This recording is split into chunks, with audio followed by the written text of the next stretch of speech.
Hi friends, எல்லாரும் எப்படி இருக்கீங்க? வெல்கம் பேக் டு மை சேனலுங்க. இன்றைக்கி வீடியோவில் வந்து நாம் என்ன பார்க்க போகிறோம் அப்படின்னாக்கா கறிவேப்பிள்ளை குழம்பு தாங்க பார்க்க போகிறோம். ஸோ இந்த குழம்பு பார்த்திங்கன்னா அவ்வளோ சூப்பராக இருக்கும். நம்ம வந்து கறிவேப்பிள்ளை பொடி சாப்பிட்ருப்போம். ஸோ இந்த குழம்பு வந்து இன்றைக்கி அல்டிமேட்டாக செய்யலாங்க. ஸோ இது வந்து பார்த்திங்கன்னா நான் வந்து ஒரு கைப்பிடி அளவுக்கு வந்து பார்த்திங்கன்னா கறிவேப்பிள்ளை வந்து எடுத்து வச்சுருக்கேன். கறி லீஃப் வந்து கழுவி எடுத்து வச்சுருக்கேன். ஸோ இதுக்கு குழம்புக்கு வந்து தேவையான பொருள்லாம் பார்த்திங்கன்னா வெங்காயம் கட் பண்ணி வச்சுருக்கேன், பூண்டு கட் பண்ணி வச்சுருக்கேன், ஸோ ஒரு பெரிய தக்காளி கட் பண்ணி வச்சுருக்கேன். இது நாட்டு தக்காளி. ஸோ லெமன் சைஸ் அளவு புளி வந்து கரைச்சி வச்சுருக்கேன். இப்போ வந்து கறிவேப்பிலை குழம்பு வந்து எப்படி செய்யறதை பார்க்கலாமா? வாங்க வீடியோக்குள்ளே போகலாம். இப்போ என்ன பண்ண போகிறோம் அப்படின்னா, நம்ம வந்து கறிவேப்பிலை வந்து நம்ம எடுத்து வச்சோம் இல்லையா? ஸோ அதை வந்து பேனில் வந்து நம்ம ஃப்ரை பண்ணி எடுத்துக்கலாம். ஸோ இதில் மண்ணெல்லாம் இருக்கும், அதனால் கழுவிட்டு இது வந்து வறுத்து எடுத்துக்கலாம். என்னோடய வீடியோஸ் வந்து ஸ்கிப் பண்ணாமல் முழுமையாக பாருங்கள். என்னோடய வீடியோஸ் வந்து உங்களுக்கு பிடிச்சது அப்படின்னா ஸோ என்னோடய சேனலை வந்து சப்ஸ்கிரைப் பண்ணிவிட்டு ஃபாலோ பண்ணிக்கலாம். ஸோ இப்போ பார்த்தீங்கன்னா இதை வறுத்துட்டு பார்க்கலாம். பாருங்கள், கறி லீஃப் வந்து நாம் வறுத்து எடுத்தாச்சுங்க. பாருங்கள், இந்த மாதிரி சவுண்டு வருது பார்த்தீங்களா? இந்த மாதிரி நம்ம வறுத்து எடுத்துக்கணும். ஸோ இது ஒரு பக்கம் ஓரமாக இருக்கட்டும். இப்போது நம்ம ஆல்ரெடி வந்து கறிவேப்பிலை வறுத்து அதே பேனில் தாங்க நாம் வந்து இந்த குழம்பு செய்ய போகிறோம். ஸோ நல்லெண்ணெய் சேர்த்துக்கோங்க. இது செக்கில் ஆட்டின எண்ணெய். நல்லெண்ணெயில் செஞ்சால் இந்த குழம்பு வந்து சூப்பராக இருக்கும். எண்ணெய் கொஞ்சம் வந்து எக்ஸ்ட்ராவே சேர்த்துக்கோங்க, இது நல்லா இருக்கும் இந்த குழம்பு வந்துட்டு. ஸோ நான் வந்து பார்த்திங்கன்னா தேவையான அளவு வந்து நான் ஆயில் சேர்த்துட்டேங்க. ஆயில் வந்து காயட்டும். ஆயில் வந்து காஞ்சிடுச்சுங்க. இந்த டைமில் வந்து தாளிக்கிறதுக்கு கடுகு சேர்த்துக்கலாம்.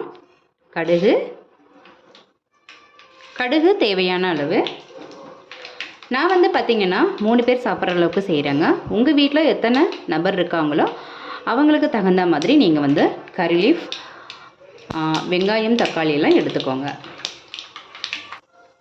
கடுகு வந்து பார்த்திங்கன்னா நல்லாவே பொரிஞ்சிருச்சு. இந்த டைமில் நம்ம வெட்டி வச்ச வெங்காயம் சேர்த்துக்கலாம்.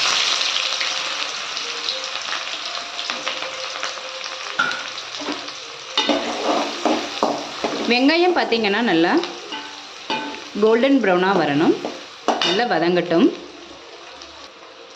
ஆனியன் வதங்கிட்டு இருக்கக்குள்ளே பார்த்திங்கன்னா கொஞ்சம் பெருங்காயம் சேர்த்துக்கலாம். பெருங்காயம் தேவையான அளவுங்க.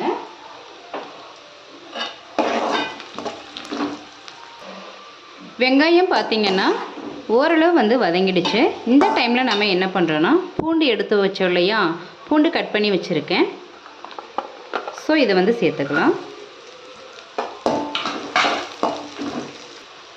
இப்போ பார்த்திங்கன்னா நாம் வந்து சேர்த்தோம் இல்லையா? வெங்காயம் பூண்டு வந்து நல்லா வதங்கிடுச்சுங்க.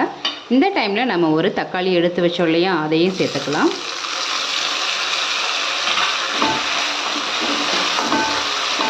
சேர்த்துட்டு நல்லா கலந்து விடுங்க. கலந்துட்டு நாம் வந்து கொஞ்சம் சால்ட்டு சேர்த்துக்கலாம். தக்காளி வந்து வதங்கிறதுக்குங்க. இப்போ என்ன பண்ணுறோன்னா ஸ்டவ் வந்து நம்ம சிம்மில் வச்சுக்கலாம். இது ஒரு பக்கம் வதங்கிட்டு இருக்கட்டும். நாம் வந்து ஆல்ரெடி வந்து பார்த்திங்கன்னா கறி லீஃப் வந்து நல்லா வறுத்து வச்சுருக்கோம் இல்லையா? இப்போ வந்து மிக்ஸி ஜாரில் வந்து நாம் சேர்த்துக்கலாம். இப்போ தக்காளி வந்து நல்லா வந்து குழஞ்சிருச்சுங்க. இந்த டைமில் நம்ம என்ன பண்ணுறோன்னா இப்போ இந்த குழம்புக்கு தேவையான மசாலா பார்த்துடலாம். 1/2 ஸ்பூன் வந்து தனி மிளகாய் தூள், 1/2 ஸ்பூன் வந்து பார்த்திங்கன்னா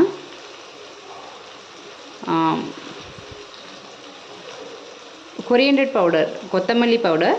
இது வந்து பார்த்திங்கன்னா எல்லாம் கலந்த குழம்புத்தூள். ஒரு 1/4 டீஸ்பூன் வந்து பார்த்திங்கன்னா மஞ்சள் பொடி. ஸோ இது எல்லாம் வந்து சேர்த்துக்கலாம்.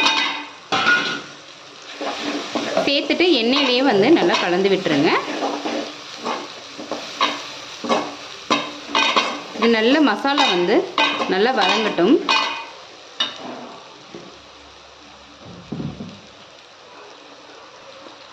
இப்போ நம்ம குழம்புக்கு வந்து மசாலா சேர்த்தோம் இல்லையா?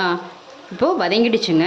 நாம் வந்து கருவேப்பிலை வறுத்து வந்து மிக்சியில் தண்ணி சேர்த்து நான் வந்து அடித்து வச்சுருக்கேன் பாருங்கள். இப்போ இதை கலந்துக்கலாம். கலந்துட்டு நல்லா வந்து கலந்து விடணும்.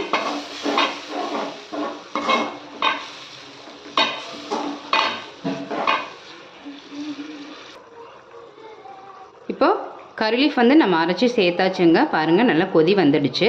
இந்த டைமில் நம்ம எடுத்து வச்ச புளி தண்ணியை வந்து இதில் சேர்த்துக்கலாம். குழம்புக்கு தேவையான பார்த்திங்கன்னா புளி தண்ணி சேர்த்தாச்சுங்க. ஸோ உப்பும் நான் சேர்த்துட்டேன். இப்போ நல்லா வந்து இது கொதி வரட்டுங்க பார்க்கலாம். பாருங்கள் நமக்கு சூப்பரான கறிவேப்பிலை குழம்பு வந்து ரெடி ஆயிடுச்சுங்க பாருங்கள். ஸோ இதுக்கு வந்து கொஞ்சம் ஆயில் வந்து நல்லா சேர்த்து செஞ்சால் தான் குழம்பு வந்து அவ்வளோ சூப்பராக இருக்குங்க பாருங்கள். ஸோ நான் என்ன பண்ணுறேன் அப்படின்னா ஸ்டவ் வந்து நான் ஆஃப் பண்ணிக்கிறேன்.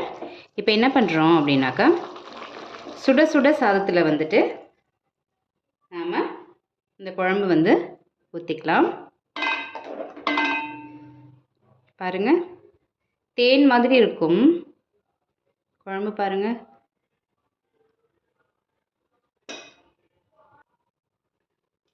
பாருங்கள் கருவேப்பிலை குழம்பு வந்து ரெடி ஆகிடுச்சு. நீங்களும் வந்து இந்த மாதிரி ட்ரை பண்ணுங்கள். ஸோ இதுக்கு வந்து பார்த்திங்கன்னா நம்ம ஆம்லேட் போட்டும் சாப்பிட்லாம். நான் அவிச்ச முட்டை இன்றைக்கி வந்து பார்த்திங்கன்னா பொட்டேட்டோ ஃப்ரை வந்து பண்ணியிருக்கேங்க. ஸோ நீங்களும் வந்து இந்த மாதிரி கருவேப்பிலை குழம்பு வந்து ரெடி பண்ணிவிட்டு எப்படி இருக்குன்றத கமெண்ட் பாக்ஸில் சொல்லுங்கள். இந்த வீடியோ வந்து உங்களுக்கு பிடிச்சது அப்படின்னாக்கா ப்ளீஸ் என்னோடய சேனலை லைக் பண்ணுங்கள், ஷேர் பண்ணுங்கள், கமெண்ட் பண்ணுங்கள். மறந்துடாமல் சேனலை வந்து உங்களோட ஃப்ரெண்ட்ஸ் அண்ட் ஃபேமிலிக்கு வந்து ஷேர் பண்ணி விடுங்க. நெக்ஸ்ட் வீடியோவில் பார்க்கலாம்.